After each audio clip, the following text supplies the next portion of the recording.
Question है a bullet of mass capital M hits a block of mass M dash. So मान लीजिए कि ये बुलेट है और इसका मास कैपिटल एम है। ये एक ब्लॉक को हिट करता है, उस ब्लॉक का मास कंसीडर करते हैं कि कैपिटल एम के बराबर है, सॉरी एम डैश के बराबर है। So M dash is the mass of the block and small m capital M is the mass of the bullet. The transfer of energy is maximum. ये बहुत अहम statement है। ट्रांसफर ऑफ एनर्जी मैक्सिमम कब होंगी, किस condition में होंगी? So obviously हम ये कंसीडर कर सकते हैं कि बुलेट की वेलोसिटी u इनिशियल वेलोसिटी और ब्लॉक अभी रेस्ट में है, इसका मतलब उसकी इनिशियल वेलोसिटी 0 है। सो कंसीडर करते हैं कोलिजन होने के बाद बुलेट की वेलोसिटी v1 बन जाती है और ब्लॉक की वेलोसिटी v2 बन जाती है।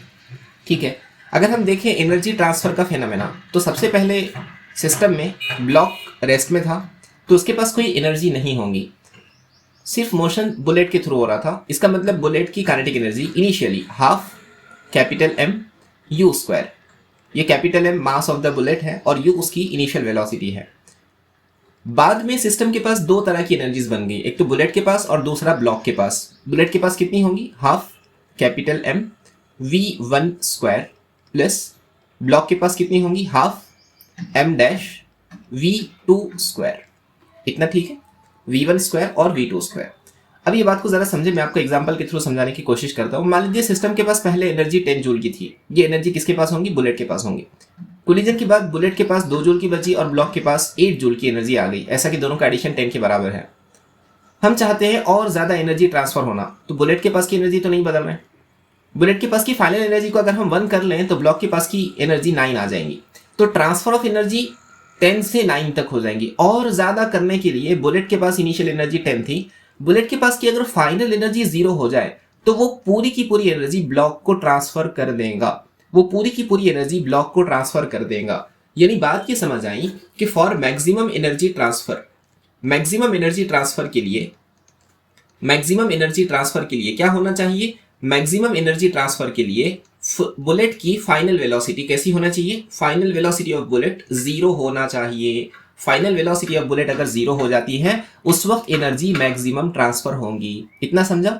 ठीक है जी, हम इस इक्वेशन को दोबारा, एनर्जी कंजर्वेशन की इक्वेशन को दोबारा लिख लेंगे अभी का जो हमारा कंक्लूजन है उसके हिसाब से। तो इक्वेशन बन जाएंगी half capital M you square, और v1 की वैल्यू तो 0 आ चुकी है, इक्वेशन के अंदर change half capital M dash v2 square, क्योंकि पहले वाला टर्म 0 हो गया। कुछ कैंसिल होगा, ये हाफ इस हाफ को कैंसिल करेगा, इक्वेशन बची capital M you square is equal to M dash v2 square. ये पहली इक्वेशन है जो हमने law of conservation of energy के हिसाब से लिखे, इसको नाम देंगे इक्वेशन नंबर 1। सिमिलरली अगर हम यहाँ अप्लाई करें कंजर्वेशन ऑफ लीनियर मोमेंटम, हम अब बात करने वाले हैं कंजर्वेशन ऑफ लीनियर मोमेंटम की। Conservation of linear momentum, conservation of linear momentum क्या कहता है? इनिशियल लीनियर मोमेंटम बराबर होना चाहिए फाइनल लीनियर मोमेंटम के। इनिशियली सिर्फ बुलेट मूव कर रही थी जिसका मास कैपिटल एम, जिसकी वेलोसिटी u के बराबर थी। फाइनली बुलेट की वेलोसिटी 0 हो गई। अभी हमने देखा कि मैक्सिमम एनर्जी ट्रांसफर के लिए बुलेट की फाइनल वेलोसिटी 0 होना चाहिए। और ब्लॉक मूव कर रहा है, ब्लॉक का मास कैपिटल m और ब्लॉक की वेलोसिटी कितनी? v2। ये इक्वेशन बड़ी काम की है। ये दोनों इक्वेशन को अगर हम एक दूसरे के साथ कंपेयर करें तो इक्वेशन 1 को हम लिख सकते हैं, इक्वेशन 1 लिखी जा सकती है, इक्वेशन 1 बराबर एम यू स्क्वायर है ना, तो उसको लिख लो एम यू इंटू यू, और M dash we two square है ना, उसको लिख लो M dash we two into v two. अभी हमने देखा कि एम यू और एम डैश यू टू बराबर बराबर है, ये दोनों कैंसिल हो जाएंगे, इक्वेशन बनेगी U is equal to V to.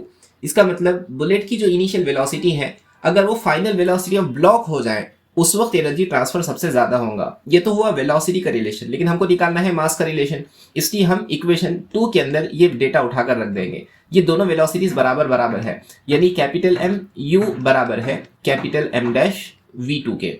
लेकिन अभी हमने देखा u और v2 इक्वल है, ये इक्वेशन बन गई capital m is equal to m dash, capital m is equal to m dash. ये हमारी रिक्वायर्ड कंडीशन होनी चाहिए। So option A will be correct, option A correct होना चाहिए। इसको आप याद रख सकते हैं कि फॉर मैक्सिमम एनर्जी ट्रांसफर दोनों ऑब्जेक्ट का मास इक्वल होना चाहिए। उस केस में क्या होगा? पहला ऑब्जेक्ट रुक जाएगा और दूसरा ऑब्जेक्ट पहले की स्पीड के साथ मूव करने लगेगा। समझे ना?